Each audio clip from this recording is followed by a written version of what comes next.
Seberapa cepatkah otak dapat berubah? Saya Rahman Satrio. Pada video kali ini kita akan membahas tentang kemampuan seberapa cepat otak dalam berubah berdasarkan pengalaman yang ia dapat. Nah, jadi untuk melihat itu kita bisa melihat dari sebuah penelitian yang menarik oleh Alvaro Pascual-Leon dari Harvard. Nah, jadi Alvaro dan kawan-kawan ini kemudian membuat sebuah penelitian di mana menguji orang yang bisa melihat atau orang yang tidak buta. Kemudian mereka dipakaikan penutup mata, yang mana penutup mata ini digunakan saat orang ini kemudian diminta untuk melatih atau dilatih membaca braille selama 5 hari. Nah, selama proses ini, kemudian selain orang-orang yang ditutup dengan mata atau penutup mata tadi, juga ada kelompok kontrol yang mana kelompok kontrol ini tidak diberikan penutup mata. Nah, ketika tidak diberikan penutup mata, mereka tetap bisa, mereka boleh diperbolehkan melihat dan mereka juga diajarkan membaca braille.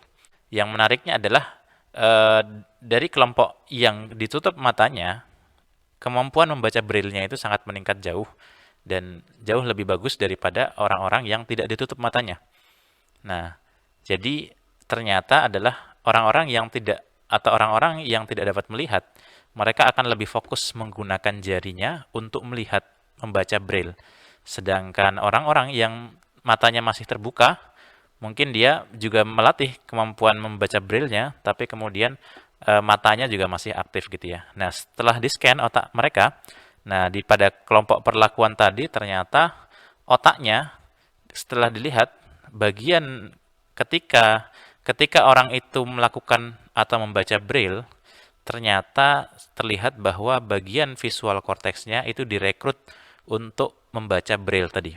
Nah, jadi jadi visual cortex itu letaknya ada di belakang kepala, yang mana saat saat kita melihat, saat kita melakukan aktivitas yang melibatkan mata, maka visual cortex-nya akan menyala. Dan sensory cortex yang mengatur masalah penginderaan utamanya di bagian tangan atau jari, itu ada di bagian sensory cortex yang di sebelah sini. Nah, sebelah sebelah kiri atau kanan, tergantung tangannya apa gitu ya. Nah, tapi uniknya adalah ketika seseorang yang tadi dilatih membaca braille dengan penutup mata, ternyata bagian visual korteksnya juga ikutan menyala. Artinya apa? Visual korteksnya bagiannya diambil alih atau ikut-ikutan membantu masalah sensori di bagian jarinya gitu ya. Nah, sedangkan orang yang belajar braille tanpa ditutup matanya, yang aktif ketika membaca braille, yang aktif hanya bagian sensori cortex di bagian jarinya saja gitu ya. Nah, bagian matanya tidak bermain, artinya matanya tidak ikut-ikutan, tidak ikut andil terhadap kemampuan membaca braille-nya gitu ya. Nah, ternyata setelah kemudian di hari ke-6, nah setelah hari ke-5 diukur ternyata hasilnya seperti itu.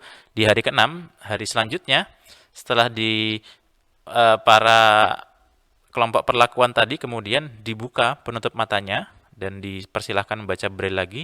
Ternyata setelah diukur, di-scan lagi otaknya, bagian visual korteksnya sudah tidak lagi terlibat dalam proses membaca braille tadi. Nah, artinya apa? Dalam sehari kemampuannya eh, bukan berarti kemampuannya hilang ya. Dalam sehari visual korteks yang awalnya diambil alih atau direkrut untuk membantu membaca braille, kemudian dikembalikan lagi atau kembali lagi tidak terlalu berfungsi.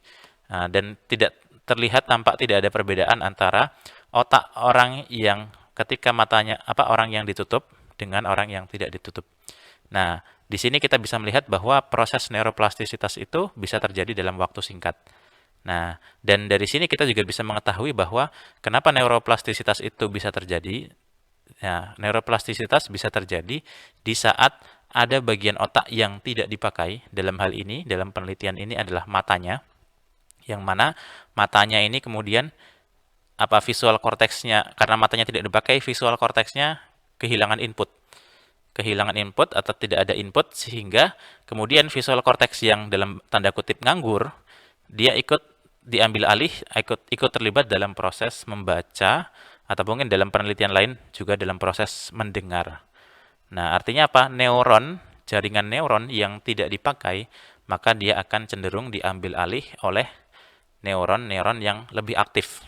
Nah, jadi Jadi ada kompetisi di antara neuron. Jadi orang yang neuron-neuron yang nganggur, sinapsis-sinapsis yang nganggur yang tidak dikuatkan oleh pengalaman dan experience dan stimulus, itu kemudian diambil alih oleh neuron-neuron atau sinaps-sinaps yang ada inputnya, yang ada kerjaannya gitu ya. Nah, sehingga ada proses perubahan otak ketika saat orang itu membaca braille tanpa menggunakan penglihatannya gitu ya. Jadi seperti itu.